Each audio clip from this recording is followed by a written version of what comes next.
voyez, première case, deuxième, troisième, etc. Donc c'est un groupe ordonné d'objets choisi parmi les n objets. Donc, dans une liste de P objets, pris parmi n objets en tout, avec bien sûr P plus petit ou égal à n. Que se passe-t-il dans une liste d'objets? Premièrement, les objets sont classés dans l'ordre. Premier objet, deuxième, troisième, jusqu'au Pème. Deuxièmement, on a le droit de répéter l'objet dans une liste. Cette liste de P objets s'appelle, si on veut résumer, une P-liste. Ou bien, on l'appelle aussi P-uplé. Pourquoi? Ça rappelle doublé, triplé, quadruplé, quintuplé, etc., etc. Donc, on peut dire P-liste ou une P-uplé. Quel est le nombre de listes que l'on peut faire?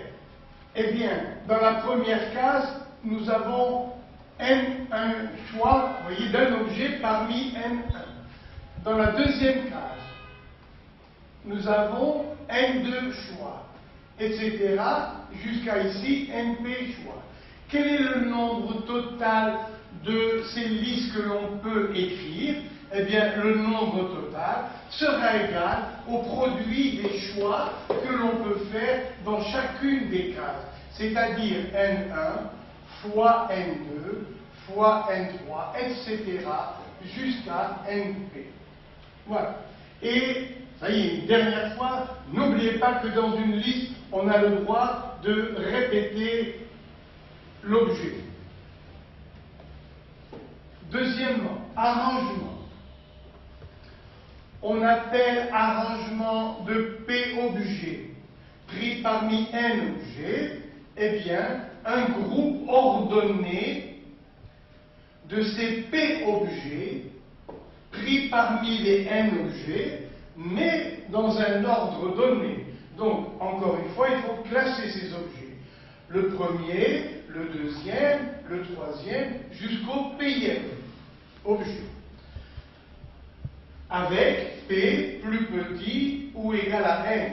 Donc, P objets sont pris parmi n objets et sont classés dans l'ordre. Mais, cette fois-ci, pour un arrangement sans répétition. On ne peut pas répéter l'objet. Donc, il s'agit d'objets tous différents. Quel est le nombre d'arrangements que l'on peut faire? Le nombre d'arrangements est noté ANP. Nombre d'arrangements de n objets en tout, classé P à P, égale, d'après ce qu'on a dit tout à l'heure, pour le premier, il y avait n choix. Pour le deuxième, n-1, n-2, jusqu'où? Jusqu'à n-p plus 1. Donc, ANP égale n-1, jusqu'où? Jusqu'à n-p plus 1. Voilà le nombre total d'arrangements que l'on peut faire en classant premier, deuxième, troisième, Pème, en classant P objets pris parmi n. Deux arrangements peuvent différer entre eux, soit par la nature de l'un des objets, soit par l'ordre de ces deux objets. Permutation. C'est le cas où on classe tous les n objets. Donc, on appelle permutation de n objets tous différents, un classement de ces n objets en tout. Ça veut dire que l'indice P de tout à l'heure devient égal à n. n moins n, ça fait 1. Donc le dernier facteur, c'est 1. Donc le nombre de permutations de n objets, qui est noté comme ça, est égal à n que multiplie n-1, etc., jusqu'à 3, 2, 1. Parce que c'est un classement de tous les objets, depuis 1 jusqu'à n. Et pour aller vite, on écrit factoriel n. Je peux l'écrire bien sûr en sens contraire, ça fait 1, 2, 3, etc., n-1, n. Vous pouvez l'écrire comme vous voulez, bien sûr. Donc, ça, c'est le nombre de permutations que l'on peut faire en classant n objets, tous différents. Parce qu'une permutation, c'est le cas particulier d'un arrangement, et déjà, depuis l'arrangement, on n'a pas le droit de répéter un objet, donc il s'agit d'objets tous différents.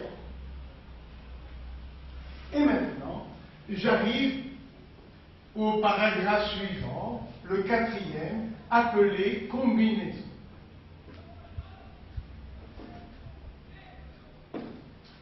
De P objets pris,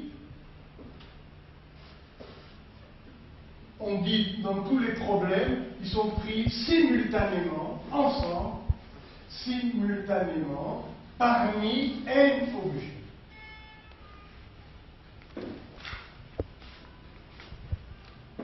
Donc, dans les problèmes, rappelez-vous, chaque fois qu'on dit on prend simultanément 3 objets, parmi n, c'est qu'il s'agit d'une combinaison. Pourquoi? Parce que si on prend 3 objets en même temps, il n'y a plus d'ordre de ces objets. C'est juste la nature des objets qui nous intéresse.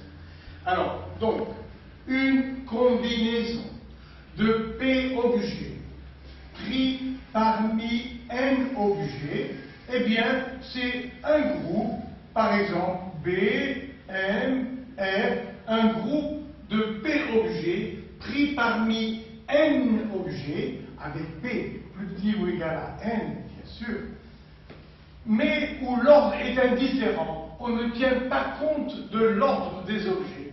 Par exemple, vous avez une urne avec 10 boules blanches, 5 rouges, 4 vertes, et on vous dit, on tire 3 boules en même temps.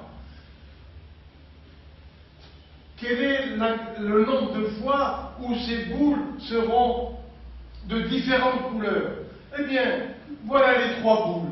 Une bleue, une rouge et une verte. Ce qui nous importe, c'est de savoir la couleur des boules. Donc je peux dire bleu, rouge, vert, vert, rouge, bleu, bleu, vert, rouge. L'ordre ne compte pas. Chaque fois que dans le groupe qu'on a pris, l'ordre ne compte pas, ce groupe s'appelle une combinaison. Maintenant, quel est le nombre de combinaisons que l'on peut faire? Alors, donc, je reprends une combinaison de P objets, tous différents, pris parmi n objets, avec P plus petit ou égal à n, est un groupe de P objets, mais dans un ordre indifférent. Bien. Et si l'ordre comptait, on aurait des arrangements de n à np, c'est-à-dire n, n-1, n-2, etc., jusqu'à n-p plus 1. Combien y a-t-il dans chaque groupe? Il y en a p qui sont classés, mais dans une combinaison de p objets pris parmi n. Justement, l'ordre ne compte pas. Donc, tous ces P objets vont être mis dans un ordre quelconque.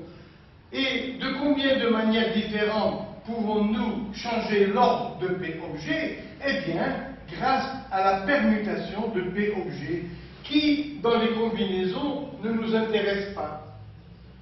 Alors, je reprends. Dans un arrangement de n objets en tout, classé P à P, l'ordre compte, mais dans une combinaison de P objets pris parmi n objets, l'ordre ne compte pas. Donc, pour ces P objets, l'ordre ne compte pas. Et combien y aurait-il de manières de les ordonner? Eh bien, pour ordonner P objets, c'est la permutation de P objets, c'est-à-dire factoriel P. Et comme l'ordre ne compte pas pour une combinaison, eh bien, on a donc combinaison de P objets pris parmi n, c'est le nombre d'arrangements, mais divisé par le nombre de fois que l'on pourrait permuter les P objets. Et ici, ça ne nous intéresse pas. C'est pour ça qu'on divise ANP par P. Donc, à quoi est égal ce nombre de combinaisons? Alors, le nombre de combinaisons de P objets pris parmi N s'écrit avec cette notation. À quoi est-il égal? Il est égal au nombre d'arrangements de N objets classés P à P, et comme ça ne nous intéresse pas de les classer, eh bien, on va diviser par le nombre de classements, c'est-à-dire le nombre de permutations des P objets. Et ça fait combien? Eh bien voilà, on va remplacer ANP par sa valeur. Ça fait N, N-1, etc. jusqu'à N-P plus 1 et divisé par factoriel P. Chaque fois que vous avez un exercice numérique, vous employez cette formule. Un exemple. De combien de manières différentes pouvons-nous former des combinaisons de 3 objets parmi 5? Eh bien, regardez, ça nous fait ici P facteur, c'est-à-dire ici 3 facteurs, c'est-à-dire donc 5 fois 4 fois 3, et divisé par factoriel du nombre qui est écrit en bas, c'est-à-dire factoriel 3. Donc, ça fait 5 fois 4 fois 3 sur 1, 2, 3. Encore un exemple. Nombre de combinaisons de 2 objets pris parmi 20 égale n-1, ici n c'est 20, donc ça fait 20 que multiplie 19. Pourquoi? Parce qu'il n'y a que 2 facteurs, 2 c'est tout, et divisé par factoriel 2, c'est-à-dire 1 fois 2. Encore un petit exercice. 3 parmi 10. Nombre de combinaisons de 3 objets pris parmi 10. Eh bien, je commence à 10 fois 9 fois 8, c'est tout. Voilà le nombre de facteurs. Il y a P facteurs. Et divisé par factoriel 3. 1, 2, 3. Et ensuite, on simplifie. Voilà, donc pour les exercices numériques. Mais, dans les calculs théoriques, je vais transformer cette formule. Alors, je la réécris. P parmi N égale N, N-1, N-2, jusqu'à N-P plus 1. Et je divise par factoriel P. D'accord. Maintenant, je vais multiplier le numérateur et le dénominateur par un même nombre. Donc, vous voyez, la fraction ne va pas changer. Quel est ce nombre? Eh bien, je continue, vous voyez, tous ces facteurs qui diminuent de 1 en 1. Regardez, N, il y en a un de moins, encore un de moins. Et maintenant, je continue, un de moins, ça fait N moins P. Encore un en moins, ça fait N moins P moins 1. Ce sont des nombres entiers auxquels à chaque fois j'enlève un facteur. Donc à la fin, je vais arriver à 4 fois 3 fois 2 fois 1. Vous voyez, puisque à chaque fois j'enlève le nombre 1. Vous voyez, N, N-1, N-2, à chaque fois on enlève 1. Continuons d'enlever 1. Après ce nombre, il y aura N-P, puis N-P-1, jusqu'à 1. Mais, pour ne pas changer la fraction, il faut multiplier par le même nombre en bas. C'est-à-dire, je vais l'écrire à l'envers.